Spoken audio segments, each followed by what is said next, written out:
September 30, iniwan muna ng ina na itatago namin sa pangalang Martha ang 7 taong gulang niyang anak sa barangay hall. Dahil nasa ibaba lang ng barangay hall ang kanyang maliit na tindahan. Tiwala raw siya sa mga opisyal at tauhan dito na araw-araw niyang nakakasalamuha.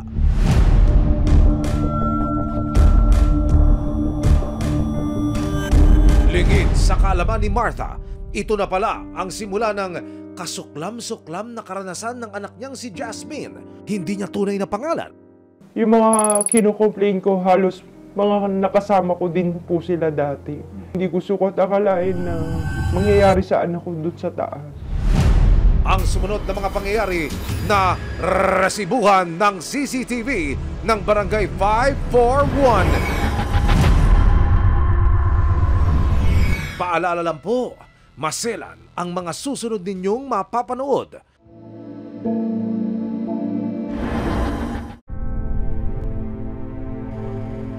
Tatlong taon nang nagtitinda si Martha. Ang maliit na tindahan na ito ang bumubuhay sa kanya at sa 3 anak. Simula na maghiwalay raw sila ng kanyang asawa noong 2021, mag-isa na niyang itinataguyod ang kanyang pamilya. Medyo mahirap po. Kasi nag-uupa kami. Ako lang minsan gumagawa ng paraan. Mahirap. Kasi nag-aaral pa yung mga anak ko. Minsan may benta, minsan matumal. Basta importante, survive ko yung pagkain namin araw-araw. Kapag walang klase, ang bunsong anak na si Jasmine, sumasama raw ang bata sa kanya. Pero nabasag ang kanyang tiwala nang mabalitaan niyang bangungot na pala ang dinanas ni Jasmine sa 2nd floor ng barangay hall. Paalala lang po, maselan ang mga susunod ninyong mapapanood.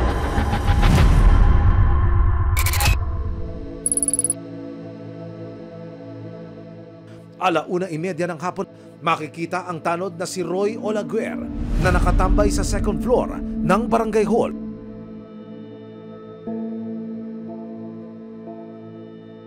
Palingalinga si Olaguer na tila nagmamasid kung may daraan na tao. Maya-maya pa, nang makakuha ng tiempo, tinabihan niya si Jasmine na nagse-cellphone habang nakahiga sa pinagdugtong ng mga upuan sa loob ng barangay hall.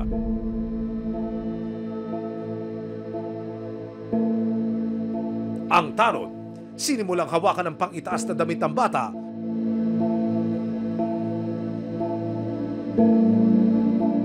At saka, lumuhod. At yumuko sa maselang bahagi ng bata.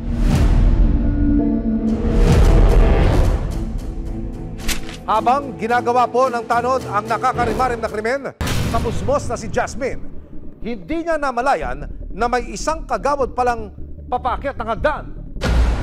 Nang pumasok si kagawad sa kwarto, napatalon sa gulat ang tanod na si Olaguer, habang ang bata naman na walang kamalay-malay at tila hindi naiintindihan ang nangyayari, bumaba na lamang sa unang palapag.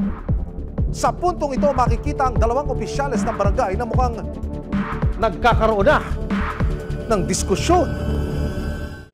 Maraming salamat sa panonood, mga kapuso. Para masundan ang mga reklamong nasolusyonan ng resibo, mag-subscribe lamang sa GMA Public Affairs YouTube channel.